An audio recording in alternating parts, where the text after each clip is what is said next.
प्रभु, मेरे मन में एक सवाल है, क्या मैं आपसे पूछ सकता हूँ? ठीक है, पूछो। प्रभु, ये मनुष्य जो जवानी में गलती करते हैं, क्या उन्हें धरती पर कोई सजा नहीं मिलती? हर मनुष्य को मौका मिलता है गलती सुधारने का, लेकिन मनुष्य अपनी जवानी में गलती जानबूझकर करता है। प्रभु, थोड़ा विस्तार से बताइए कि किन गलती को सुधारने का मौका मिलता है।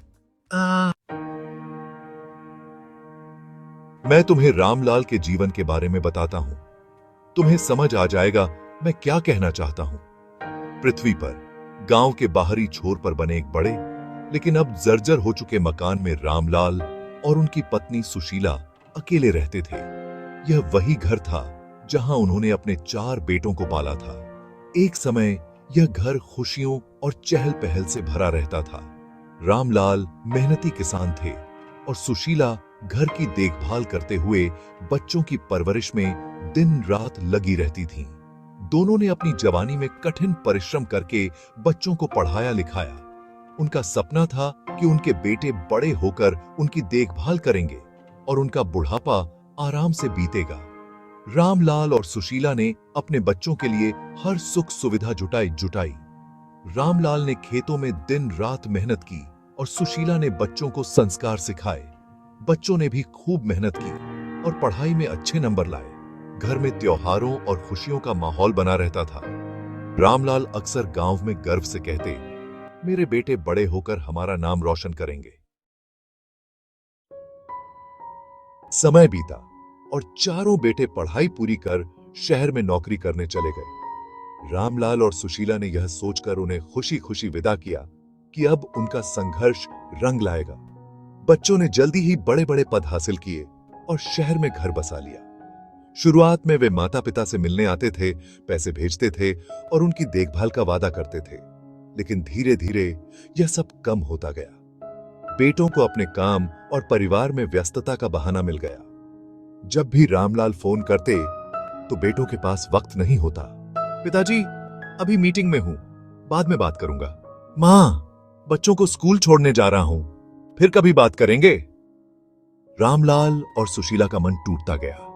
एक दिन उन्होंने बच्चों से गांव आने का आग्रह किया, लेकिन बेटों ने साफ कह दिया, पिताजी, गांव का जीवन हमारे लिए संभव नहीं है, आपको भी यहीं रहना होगा।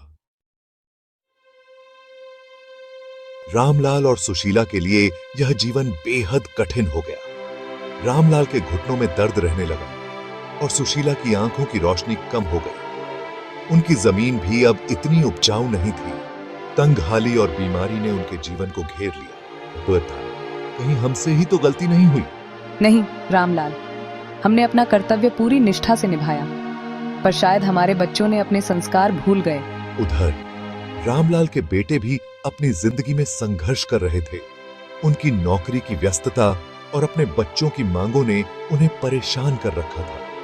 वे धीरे धीरे अपने माता पिता की स्थिति को भूल गए, लेकिन उन्हें यह एहसास नहीं था कि वही कहानी उनके जीवन में भी दोहराई जाएगी। जब रामलाल का सबसे बड़ा बेटा रमेश 50 वर्ष का हुआ, तो उसने महसूस किया कि उसके अपने बच्चे उससे दूर हो रहे हैं। रमेश का बेटा विदेश चला गया और सालों तक घर नहीं लौटा। छोटे बेटे ने रमेश को कह दिया, पिताजी, मैं अब अपने परिवार में व्यस्त हूं, आप अपना ख्याल खुद रखिए। रमेश को तब अपनी जवानी के दिनों की याद आई। उसने महसूस किया कि जिस तरह उसने अपने माता पिता को अनदेखा किया था, वही आज उसके साथ हो रहा है। एक दिन रमेश ने तय किया कि वह गांव जाकर अपने माता पिता से माफी मांगेगा। वह गांव पहुंचा और जैसे ही घर के अंदर दाखिल हुआ, उसकी आंखें भर आईं। रामलाल और सुशीला को देखकर उसका दिल टूट गया। दोनों कमजोर और बीमार दिख रहे थे। घर की हालत खस्ता थी। पिताजी, मुझे माफ कर दीजिए, मैं बहुत बड़ी गलती कर बैठा। रमेश रोते हुए उनके पैरों पर गिर पड़ा। रामलाल ने उसे सहारा देकर उठाया और कहा, बेटा, भाग्य का न्याय कभी चूकता नहीं। जो कर्म तुमने किए वही तुम्हारे पास लौट कर आए, लेकिन अगर तुमने अब भी सुध ले ली तो बाकी जीवन बेहतर हो सकता है। रमेश ने अपने माता पिता को शहर ले जाने का प्रस्ताव रखा, लेकिन रामलाल ने मना कर दिया। उन्होंने कहा, हम यहीं अपने घर में खुश हैं, बस तुम्हारा प्रेम और समय चाहिए। रमेश ने उनकी सेवा करने और उनके साथ समय बिताने का वादा किया। उसने अपने भाइयों को भी बुलाया और सबने मिलकर अपने माता पिता के लिए गांव में एक बेहतर जीवन का प्रबंध किया। यह कहानी हमें यह सिखाती है कि माता पिता के प्रति हमारे कर्तव्यों को कभी न भूलें। जो कर्म हम अपने माता पिता के साथ करते हैं वही भविष्य में लौटकर हमारे पास आते हैं। बुढ़ापे में माता पिता की सेवा करना हमारी सबसे बड़ी जिम्मेदारी है, क्योंकि यही सच्चे संस्कार और जीवन का न्याय है। अब समझे आपके मन के सवाल का जवाब मिला? हाँ प्रभु, जवाब मिल गया। ठीक है, और जो ये वीडियो देख रहा है वो कमेंट करके बताए समझ आया या नहीं। धन्यवाद मित्रों।